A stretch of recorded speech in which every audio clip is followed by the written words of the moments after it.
Hey, fellow true crime aficionados. I've stumbled upon the ultimate hidden gem, Dakota Spotlight by James Wolner. It's a revelation. Picture this. Thoroughly researched, original, and peppered with real interviews. No sensationalism here. Just gripping storytelling with heart. You'll laugh, you'll cry, and you'll always want more. So cozy up and join me on the edge of your seat. Trust me, this podcast is the real deal. Start with the Mandan murders and prepare to be hooked. Let's uncover this treasure together. Listen to Dakota Spotlight. You're listening to Campus Killings, brought to you by AbJack Entertainment. Be sure to check out some of the other great true crime podcasts from this network, including The Murder in My Family, DNA ID, Zodiac Speaking, Scene of the Crime, Missing Persons, Beyond Bizarre True Crime, and Citizen Detective. All of these podcasts are available for you to binge on right now, wherever you listen to podcasts. Subscribe where you're listening to this podcast so you don't miss an episode.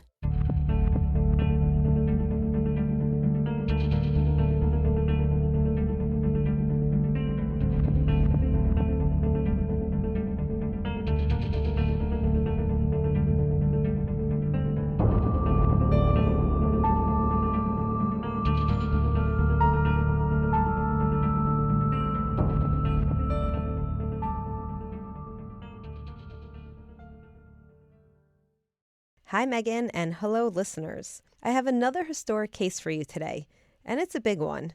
We'll be diving into the Gilded Age and uncovering a long, unsolved mystery. Have you ever heard of the Jane Stanford murder? I haven't, but you had me at long unsolved mystery. I love the unsolved cases. I hadn't heard of this case, but one of our colleagues brought it to Abigail's attention. So Dan Casino, thank you very much. We'd give a big shout out to Dan Casino for alerting us to this topic. Oh, nice to get a suggestion from him. That's very cool. Thank you, Dan. We'd also like to give reference to our most helpful resource on today's episode, the book Who Killed Jane Stanford by Stanford Emeritus Professor Richard White. White has been studying Jane Stanford's case for years and actually used to teach history classes about Jane's murder to Stanford students. He recently published his findings for the public in 2022, and his research was essential for the details of today's episode. The book is a Pulitzer Prize finalist and an incredible deep dive, so if you're interested, check it out. We'll have a link to it in our show notes. Ooh, might be a good one for my book club, too, on women in crime. There's a lot of moving parts in this story, so this case will span 2 episodes. The Gilded Age was a complicated time, and there are many theories for who could have murdered Jane. While we will present our theory based on Dr. White's research in part 2, we're very interested to know what our listeners think. Who do you think killed Jane? So drop us a Facebook comment or a review and let us know your thoughts. We're also going to be structuring today's case a little differently since most of our story is about Stanford University's beginnings. So instead of starting with the history of the university like we normally do, let's do a little crash course on the Gilded Age and the Stanford family. The Gilded Age, which encompassed the 1870s to the 1890s, was a time of millionaires making their money through the new technological industries of the times. Think the railroad, the telegraph, the steel and automotive industries, and raw materials like coal and oil. And most of these industry owners were later known as robber barons, since they often got rich through dubious means and did questionable things to eliminate their competition. Many of these robber barons were also heavily involved in politics, which allowed them to create laws that benefited their personal wealth and gains. Not so different than today's politics. Actually, I was thinking that, but okay. A few of the most famous robber barons are names you've probably heard of, such as Andrew Carnegie, benefactor of the Carnegie Mellon University, the Vanderbilt family, benefactor of Vanderbilt University, and our university, FDU, is actually on the grounds of an old Vanderbilt mansion. In fact, our offices are in that mansion, which is pretty Correct. cool. And lastly, the Rockefeller family, of course, founder of Rockefeller University. So are you noticing a pattern here? I sure am. So much as these people may seem infamous to us, they were the celebrities of their day and the force that moved society. And it's important to remember that they were also people who loved, lost, made good and bad choices, had contradicting opinions and beliefs, and in many cases had left complicated legacies. And the Stanfords are the epitome of this. To understand how they got to creating a university, we have to go back in time. In the 1840s, Jane Lathrop was a young socialite from Albany, New York, who came from a family of wealthy merchants. And as was custom for the time, Jane's father found a potential husband for her, a young lawyer by the name of Leland Stanford. Though Leland had a successful private practice in Port Washington, Wisconsin, he was originally from Albany also and descended from wealthy farmers. He was considered a very good catch, and by all accounts, the pair took an instant liking to each other, and they were married on September 30th of 1850. The newlyweds went back to Leland's home in Wisconsin, where he practiced law, and Jane began to make some societal friends. Everything seemed to be going well for the couple until the summer of 1852, when a fire burnt down half of Port Washington, including Leland's law office. And he lost everything, including the law library and all of his clients' files. Essentially, this fire ruined him. And while he tried to reestablish himself over the next year, it failed epically. With all the loss and failure, the couple decided to move to California, where Leland's brothers were running a successful mercantile business. So in 1856, the Stanfords settled in Sacramento, where Leland turned some hefty sums profiting off the influx of gold prospectors who were flocking to the area. By 1861, Leland and several other local businessmen had formed a conglomerate that they referred to as the Associates. They made millions, and Leland used these funds to run a political campaign for California governor. While he lost the first time, he won the governorship in 1861 and served a 2-year term, and later followed it up with a senator's seat. So now Jane finds herself as the wife of a California politician. She's holding estate dinners and assisting her husband's political clout with volunteering and fundraising. While in political office, Leland and the Associates saw an opportunity to make even more money: a transcontinental railroad. The Associates invested in the creation of the Central Pacific Railroad that would go from California through the Sierra Nevada. Now, what's interesting is that Leland was actually not a good businessman himself. Now, his background was in law, not marketing or business, but he tended to surround himself with those that were.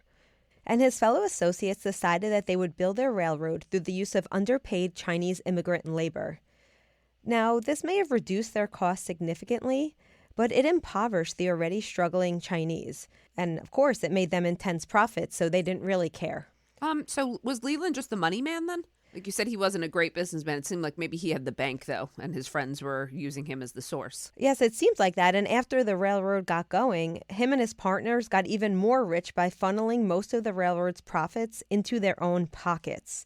So, yes, I think Leland wasn't a smart businessman, but he knew how to exploit others to get what he wanted. Okay. And while this may sound absolutely terrible to us, funneling profits into personal accounts was part and parcel of being wealthy in the Gilded Age. And the Stanfords profited immensely. By the late 1860s, Jane and Leland were the it couple of California high society. You could think of them like the Kardashians of today. Everybody knew them and everybody wanted to be them. Okay. But while from the outside their lives looked perfect, the Stanfords were missing one very important thing: an heir to their fortune. Though they married in 1850, by 1867, when Leland was raking in profits from the railway, the couple was still childless, and Jane was about to turn 39 years old. Now, today, this wouldn't be old, but by the standards of the time, she was well beyond the age for childbearing. So it was much to the couple's surprise that Jane fell unexpectedly pregnant in September of 1867. And 9 months later, on May 14th, 1868, Jane had her first and only child, Leland Stanford Jr. The Stanfords were ecstatic and showered their son with everything money afforded, which for the Stanfords was quite a lot. Right. Jane left her society life to devote all of her time to her son, since they knew he would be their only child. Leland Jr. was included in all of his parents' conversations as he grew, and they provided him the best education that they could possibly buy. Both Jane and her husband were both strong believers in education, as Leland Sr. had gone to law school and Jane had attended the Albany Academy for Girls, which was a fairly prestigious school in the 1830s. They wanted their son to share their views on education and not only provided him private tutors, but they took him on vacations and grand tours so he could also experience the world. However, one of these vacations would bring horrible tragedy to the Stanford family. Oh, gosh. They could not have predicted that their Christmas present to Leland Jr., a grand European tour in 1884, when he was 15 years old, would take his life. Oh. Unfortunately, when the family got to Athens in December of 1883, both Leland Jr. and Jane got very, very sick. Confined to their hotel room, the doctors were initially more concerned for Jane's recovery, as she was much older. She was 54, and she was not in as good health as her young son. Do they know what they had? Yes, they would come to find out that it was typhoid, which was an extremely deadly infection caused by a bacteria that's often found in unclean water or contaminated food. All right. So Jane recovered, which was great, but unfortunately, Leland Jr. did not, and doctors knew that there was a very big problem. The Stanfords rushed their son to the more learned doctors of Italy in the hopes of finding a cure. But though they took him to specialists in Rome, Naples, and Florence, Leland Jr. did not improve. And of course, this was a time before antibiotics. So his diagnosis of typhoid was essentially a death sentence. Oh. Yep. And though the Stanfords paid for the absolute best care they could find, Leland Jr. succumbed to the typhoid and died on March 13th, 1884. And this would be only 2 months before his 16th birthday. Oh, very sad. As it would in any family, Leland Jr.'s death absolutely destroyed his parents. They spent a better part of a year out of the public eye as they nursed their grief. And for Jane, it was particularly gut-wrenching to lose her only child and the heir to the Stanford legacy. She became desperate to alleviate her grief. And though the Stanfords had always been religious individuals even prior to Leland Jr.'s death, Jane found little comfort in the church afterwards. However, what Jane did find comfort in was the expanding spiritualist movement that had taken over Gilded Age high society. And now, a brief word from our sponsors. The spiritualist movement, which began in the 1840s but became exceedingly popular for America's wealthy elite by the 1880s, believed that the living could speak to the dead through the use of a medium or somebody who could hear the dead. And many famous figures of the time were followers of spiritualism, including President Ulysses Grant, Queen Victoria, Mary Todd Lincoln, and Thomas Edison. Wow. And even if it was through the mouth of someone else, the possibility of talking to Leland Jr. from beyond the grave appealed to Jane, and she convinced her husband to start attending seances with her. The couple became regular attendees at high society seances where a female medium would call upon the spirits of the dead for her clients. In these seances, Jane claimed to hear Leland Jr. speak to her, which would make her go back for more and more. And later, after one particular seance, Leland Sr. claimed that his son came to him in a vivid dream and told the senior Stanford that he wanted his father to build a university in his honor. Whether the real spirit of Leland Jr. did actually speak to his parents or the medium was just very convincing, Jane and Leland Sr. became convinced that they were to build a university in their son's name, and they wanted to make sure that all young men and women of California could get the education that Leland Jr. did not get to finish. Wow, that's quite a legacy. Right? I mean, and so you have Stanford University. I would have never, it's so interesting when you think of all these universities or just institutions. You never know the history of them. This has quite a history. That's really, really interesting, Amy. So neither Jane nor Leland Sr. had any experience founding a university. Most people don't, right? Right. And though both of them had attended higher educational facilities, they were not professional educators and they knew nothing about teaching or running an educational institution. But what they did know is that their son wanted this university. And they truly believed that since this is what their son wanted and they had the money to do it, that they would be able to pay people to do the things that they simply didn't understand. Mm-hmm. But unbeknownst to them at the time, money could cause just as many problems as it solved. Now, remember I said Leland Sr. wasn't actually a very good businessman? Yeah. Well, that lacking skill would become very apparent as he and Jane began planning the details for the Leland Stanford Jr. University. This is going to get a little complicated, but I'll try to be as streamlined as possible here. Okay. Now, most private universities are set up through an endowment by their benefactors. We know this as we teach for a private university. We hear the word endowment all the time. All the time. Yes. All the time. So basically, this means that all the money donated to the school is essentially put into a legal structure that should indefinitely perpetuate a pool of investments and be a self-sustaining resource. Mm-hmm. Endowment money is usually parceled out and not used all at once, and this would be in order to provide a continual base income to keep the school going. And normally, endowments come from multiple donors. Most universities, such as ours, also have a board of trustees, and they're often usually endowment donors as well. Mm-hmm. And they run the financial parts of the institution and make sure that the funds are being used appropriately. This was not the case for Stanford University, as in the beginning, the Stanfords themselves were the only monetary backing for the school, as well as the only trustees. This meant that all the school's assets were directly attached to the Stanford family's personal financial situation. And while they did have a ton of money, most of Leland Sr.'s real assets were tied up in his railroad business that he shared with 3 other investors. And unfortunately for the burgeoning university, Leland Sr. had made enemies of one of his fellow associates who denied the Stanfords being able to take the money out to start their university. Ooh. However, none of this deterred the Stanfords. They would make their son his university by any means necessary, even if it meant skirting some rules or using their own private capital. In 1884, only 6 months after their son's death, the couple visited Yale, Harvard, Cornell, and MIT to get ideas for their own university. And both decided that they didn't like what they saw. They felt that a classical education, and this was mainly one based on the liberal arts and sciences, they felt that this was useless to most people, and they wanted to provide a useful education that would be more helpful to the poor and middle classes that they hoped to attract as their students. Their courses would still have liberal arts and sciences, but focus more on practical application through majors in agriculture and industry, as well as emphasizing research and new ideas. I think this sounds like a good plan. Sounds like an institution I would want to go to. I mean, Yes. I love this plan. Yes. By 1887, the couple knew exactly what they wanted, and they began the building phase for Leland Stanford Jr. University. However, building the physical university wasn't easy. Finding a president to run an institution that didn't follow a classical education proved even less so. Because the Stanfords were the it couple of California, and Leland Sr. had his clout as a politician, the Stanfords assumed that they'd be able to get any president from any university in the country, but that was simply not the case. 3 of their top choices, which were men who worked at MIT, Cornell, and Columbia, turned down the privilege of being Stanford University's first president. But the last suggested a friend of his, a man by the name of David Starr Jordan.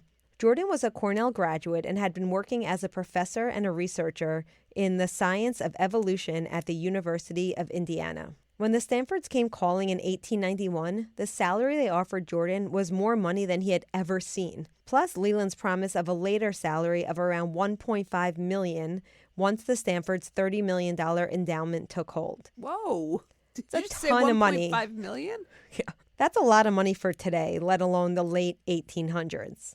I mean, our university president doesn't make anywhere near that from what I know public record-wise, so... Yeah. Though Jordan had reservations about working not only for a university that didn't seem to have a typical structure, but also for 2 aging billionaires who believed in spiritualism and knew pretty much nothing about education, the money was just too enticing to let go.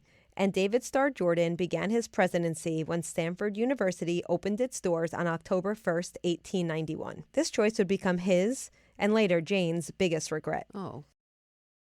We'll return after a brief word from our sponsors.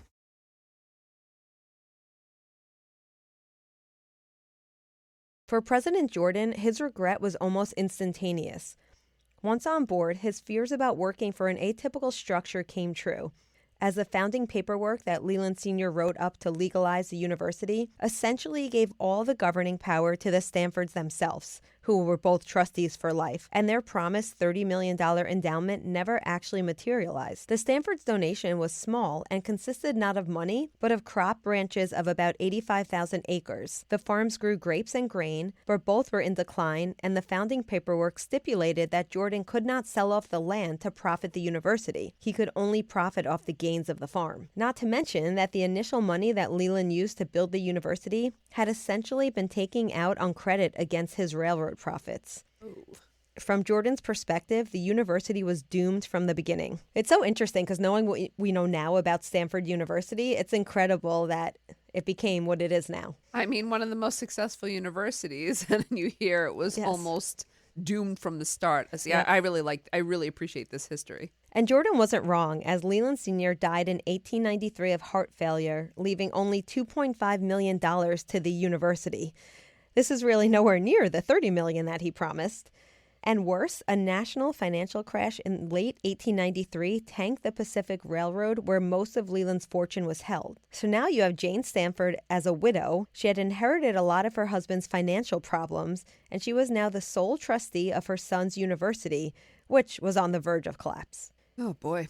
Okay. To make matters worse, Jordan and Jane did not see eye to eye on anything. While Jane was able to keep the university afloat on her widow's pension, selling off personal items, and later in 1899 selling all of her late husband's stocks in the railroad, faculty salaries were cut by 10%, and David Starr Jordan was left trying to keep his staff from leaving in droves. I wonder how many students they have at this time and if they sense the turmoil. Because some of our students are actually quite insightful when our university is having a hard time. They kind of know. Yep. They hear the rumor mill. They feel the pressure, whether financial aid is different. They usually have some kind of instinct about what's going on our campus. Yeah, you also have to wonder, who's taking a chance on this random university that just opened, right? Exactly. Well, I guess it was meant also for people, you said, who don't have quite the same resources. So It's a different population, per se. It sounds like they were offering opportunities to people that maybe were not getting opportunities elsewhere. Yes. And I believe so, yeah. Now, remember I said Jane was able to keep the university afloat. And this is surprising given all the turmoil that was going on. But even with the university somewhat secure again, and Jane writing a new will that would leave more money to the university upon her death, things found a very short-lived stability. A few years later, Jane and Jordan would butt heads over the matter of faculty hires and curriculum. After Leland Sr.'s death, Jane continued to go to seances where she now hoped to get advice from her late husband on how to handle university matters. She would then take what she heard at the seances to President Jordan and demand that he carry out her orders, which I'm sure we can understand greatly irritated him, as he felt that ghosts were running the university. Yeah, I'm sure that was frustrating. But he couldn't really push back, as Jane was the sole trustee and in charge of the endowment, the school's growth, the breaking ground of new buildings, and really just the general direction of the university. And the only thing that Jordan had absolute control over was who he could hire and fire on the faculty. But that too was soon to change. Only 5 years after the university opened, Jane forced Jordan to hire her son's old tutor as head of Stanford's library. Now, this man had no credentials in libraries, but Jane liked him, and so she believed he should have the job. Well, this is not the best way to run the university. No. I would have to agree. Okay. Then in 1899, Jane used her own funds to create a professor of ethics position so she could hire a known spiritualist to further her beliefs to the students. She also forced Jordan's hand in firing professors that she felt weren't teaching appropriate ideals. Now, as professors ourselves, we can see how this is not going anywhere good.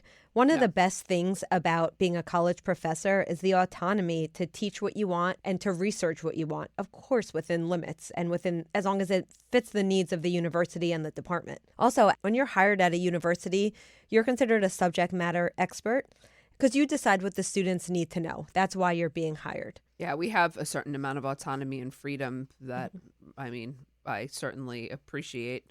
But it's expected kind of with the job and with the territory, I think. Yeah. But the breaking point for the tenuous working relationship between Jane and Jordan came in 1900 with what Stanford University still refers to as the Ross Affair. Jordan hired Professor Edward Ross in 1896 to chair the Department of Economic Theory and Finance.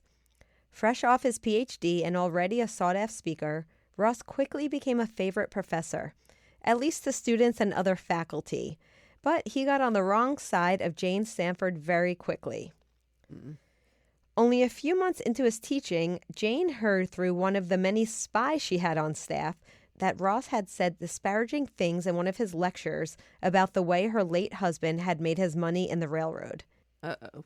Which, unfortunately for Jane, it seems like what he was saying was true, but Jane didn't want him spreading these rumors or spreading this truth.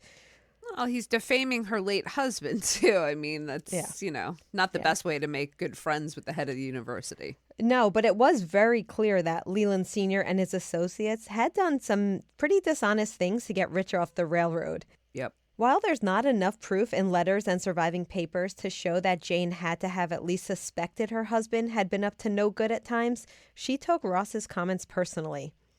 In September of 1896, Jane demanded that President Jordan fire Ross for, quote, causing anxiety. Imagine we could fire people for causing anxiety. Wow. I was just thinking about that. I don't think that's not grounds for dismissal anymore, but... No. For the first time, though, Jordan didn't comply. Ross was one of the school's most beloved professors, and academic autonomy allowed professors to teach what they deemed fit, whether Jane liked it or not. However, to calm Jane, Jordan did remove Ross from the chair position, as well as sent him a letter politely suggesting that he be careful of not disparaging the university's founders in his lectures. But this wasn't enough for Jane, and the Ross affair led to a larger issue about academic freedom and how Jane should not be allowed to fire professors because she didn't agree with their pedagogy, which I agree with. Oh, definitely. This would set a dangerous precedent if you'd be allowed to fire faculty for not having the same views as you. Very dangerous. I wholeheartedly agree.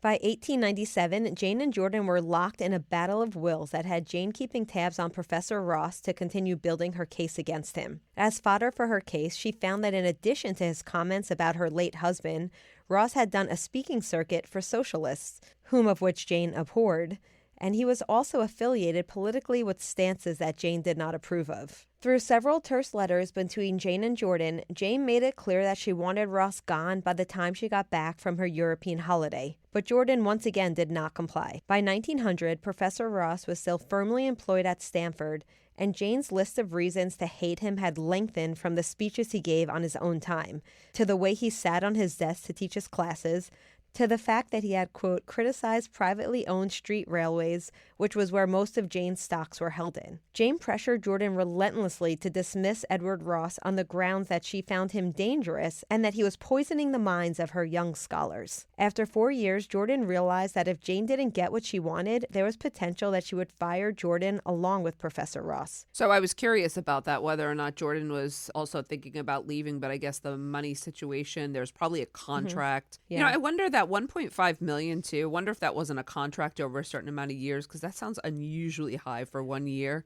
So perhaps there was a contract in place that he didn't want to be released from. It wouldn't look good in academia, the money. There's a lot of things, a lot of factors going on. Yeah, it sounds like based on what we know and how much he disagreed with Jane, it sounds like he was contractually obligated to stick around, but but like you said, there's all these other reasons that could have been also keeping him there. Right. Jordan decided at this point to quietly tell Ross that he needed to resign, to which Ross did over the summer of 1900. And while Jordan thought that this would right the ship, it only made a bigger problem. Jordan faced intense backlash from faculty for Ross's departure, and trying to find a replacement for Ross was near impossible. So now they're getting a bad reputation. Basically, no one wanted to work for a university where they could be fired because an old lady disagreed with their teaching philosophies. Sure. And she was not an old lady, let me tell you. She was like in her mid to late 60s at this point, but... Well, at the time, I understand. Yes. Times shifting, or different times. And not only that, but Jane and Jordan's relationship was done. Jane felt that Jordan had abandoned her by not firing Ross when she demanded, and she quickly fell into erratic behaviors which included involving herself in the most insignificant matters of the university and plaguing Jordan as often as possible. She also took funds that were allocated for faculty salaries, and she used them to build a memorial to her husband and son on the campus. And Jordan emerged from the ordeal defeated, vulnerable, and very worried about his job security. Though she didn't outright say it, Jordan knew that Jane had begun a list of offenses on him that would probably lead to his dismissal. And this would go on for years, this tumultuous relationship, and it left Jane stressed, anxious, and worn out. By the time she was in her mid-70s, she was feeling like she was running the university against all odds, and she felt that it was destroying her, and she desired a vacation to both relax and figure out how she could get rid of President Jordan so she could run the university as she saw fit. Gathering her entourage of servants, her personal maid Elizabeth Richmond, and her personal secretary Bertha Berner, Jane began planning herself a cruise from Hawaii to Japan. I want to go on a cruise from Hawaii to Japan. I was just thinking that. Haven't you been to both Hawaii and Japan? Not on a cruise, but yes, I have. Yes, you have, though. But a month before she was supposed to depart, Jane Stanford would fall very ill.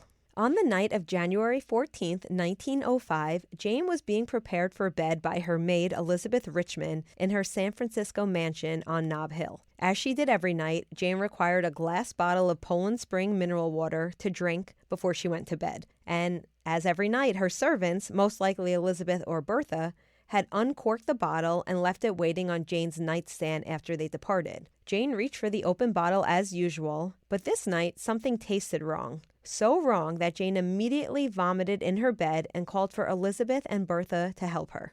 Now, both Elizabeth and Bertha lived in the mansion where Jane was residing. They had their own quarters. When Bertha arrived, she found Elizabeth holding Jane over her washstand as the woman vomited repeatedly. Bertha took the bottle and tasted it, admitting that it was bitter and tasted very wrong. Megan, as much as I love you, if you drink something, you say it tastes funny, and then you start vomiting, I'm not going to try it. I just had the same thought. Like, that's not what I would do either.